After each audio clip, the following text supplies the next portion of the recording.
who has good arm strength, who runs fast. That's what scouts look for. So as you guys climb the ladder a little bit down the road, you start seeing you guys go to all these big tournaments, you're going to start seeing scouts. And all they're going to do is watch. They're going to know who you are. They're going to know who you are.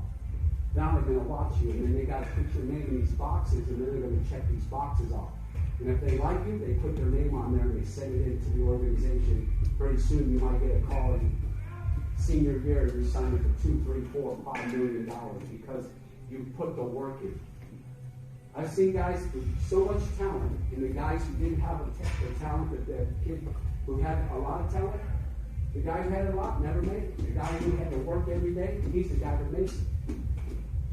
So those are the things I want to express to you tonight because I love the way you guys work. I love the way you guys practice. You guys run drills like in the major leagues. You do ground balls like we do. You have a routine like we do. It's beautiful. I love it.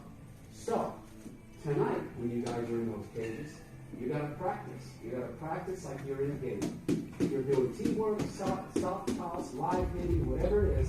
Every swing you take, it's game speed.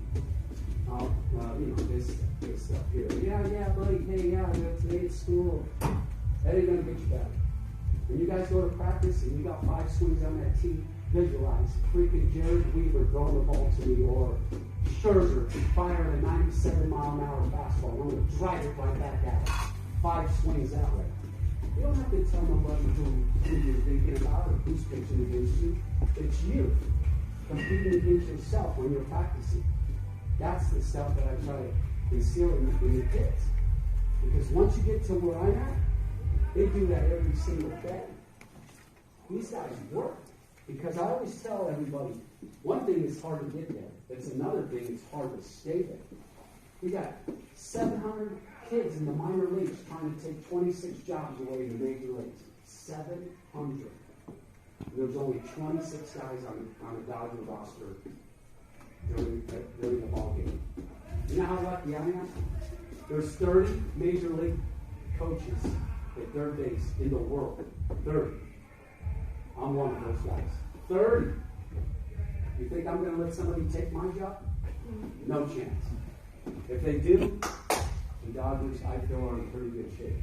Because I study the game, I look at all the infielders, I look at all the outfielders, I know who's got good arms, I know who's got bad arms, I know they can't go to the left, I know they can't go to the right, they're scared to come in and make an error, they hesitate, I got a good runner on, we score.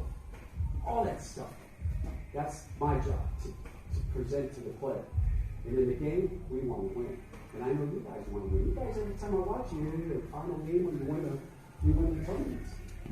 But I tell you something, you got good organization, you got good players. So the main thing is to have fun. You guys are young, man, have fun. You play the game free. Mike Sochi used to tell the whole spring training group, and I'm talking all the major league stars. They would sit in a room like this, and Mike Sochi would say, when you get to spring training, just think of this. It's a baseball game. When the season starts, it's a baseball game. When the playoffs come, we're in it, it's a baseball game. When the World Series starts, it's a baseball game. Play free. Play the game like nobody's watching you. It's Mike Sochi's famous words that I took from him for 14 years.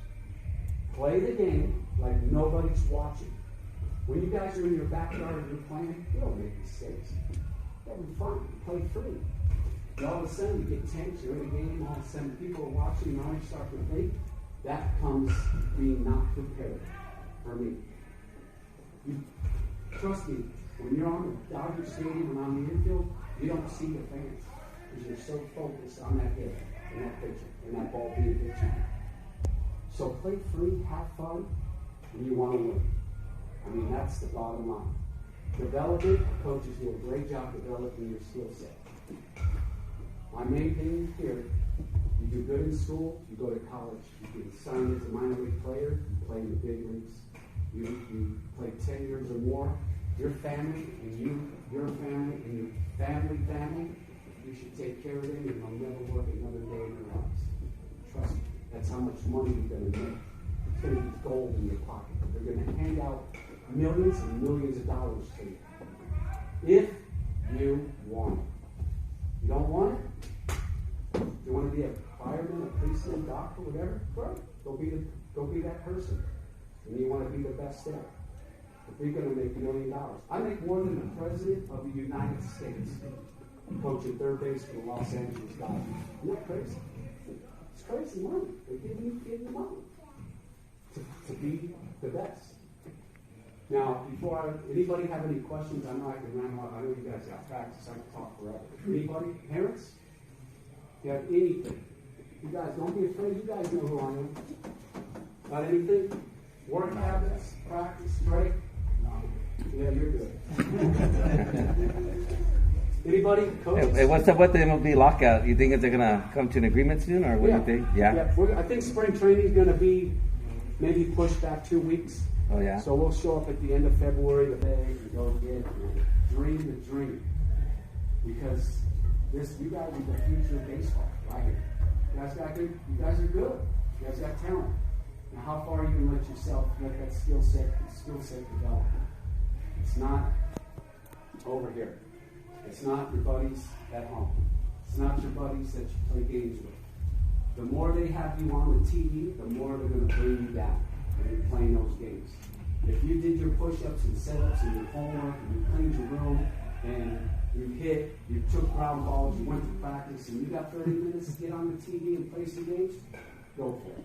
But when you sit there on a Sunday morning and you come out of that room at 9 o'clock Sunday night and you spent 9.5 hours in the room with those video games, somebody in another country, somebody in this country was outside getting better playing a game of baseball while you were in your room playing with your buddies on the games. So get your work done. And then go enjoy yourself on the TV with your games. I'm telling you, this stuff can bring you down. We have the video games and stuff at our clubhouse. Cody Bellinger wants to challenge everybody. He wants to play, but those guys get their work done. And then Cody goes in there and they start to play. But Joe Kelly's great at all those games. Pitchers are the best because they got all the time in the world. So you guys, there's going to be enough time. But why can't it start here at your age? This is where it starts. If you develop a good skill set, like I said, you're going to be way ahead. If you don't, you're going to have to play catch-up. Because in the next 3 or 4 years, as parents, you blink your eye and you're in high school. Like that. Now you get invited to all these Select Fest, PG games. This is beautiful, parents. The other day, I went and I told Joe this. I went to Dodger Stadium. Brad knows this. I went to Dodger Stadium. There were 70 high school players there. The first pitcher on the mound was 6'8", 280 pounds from Mississippi, throwing the ball 98 miles an hour, 17 years old. Think of that. When you get in the box tonight and it's 98, you're not supposed to be because you're not 17 years old. These guys came in and was blowing complete gas. I mean, as much gas as you can bring. I saw infielders throwing the ball across the diamond 92, 93 miles an hour. Fielding technique. You know why? They say they are the best high school players in the country. A lot of them are. Our Dodger guys invited them all to Dodger Stadium, and there was 125 Major League scouts sitting behind home plate. And if you're prepared and you're ready to play the game and play free and play like nobody's watching, you don't even know they're there. When you're on the defense, the ball hits you, you make the play. When you're at the batter's box, you see fastball, don't miss it. You got 2 strikes, 2-strike approach. That's how the mindset is going to come. And you guys are at that level now. You guys should be thinking that. 2 strikes, I got to choke up, spread out, put the ball in play. I know the umpire sometimes makes a bad call. That's okay. Don't go down swinging and take a walk. Don't be afraid to walk. If you learn strike zone now, it's going to be easier for you as you get older. You're one of those free swinging guys because Bueller will flip you that breaking ball 3 straight times and he's got you because they know your weaknesses. Anybody got anything? I don't want to take up too. I know. You're good. You're good. Good, Brett? No, if you want to keep going. A lot of you guys in here, Brody. A lot of slump, a lot of gap shots, high fly balls, deep homers. It's great. Those are the little things that I see. Power, speed. How much you love the game. You're dedicated. You're the first one to practice. You're the last one to leave. Are you the guy that helps everybody out? You're the guy that's a team leader. See, those are the things that guys like me and your coaches, that's what we look for. Because we know the talent's there. And now we've got to get that talent to just keep developing. Pretty soon, all of us in this room is going to say, man, he's in Washington tonight playing the Nationals. He's on TV. That's the dream. And it's going to happen quick. In the next 6-7 years, before you know it, you could be on TV. So, does everybody, the players, do you understand when I tell you it's up to you? You understand that? So nobody in this room tonight should blame anybody if something bad happens. Like you don't make a team, or somebody beats you out, or you're 0 for 4. That happens. That happens. But for you to develop and get to the next level, it's on you. Because everything is saying here. Our parents are going here. Here's go practice, go get EM, get better, get physically better, get stronger. All that stuff that you're getting provided. It's how much you take it in. So who's the oldest guy here tonight? What is it, 13, 14, Harry, 14-year-olds? 13-year-olds? 12, okay, so a lot of 13-year-olds. 12s, 11s, 10s. So yeah, you guys are men. You guys know what I'm talking about. You guys sure you don't have any questions? I got one. You guys. Anything? So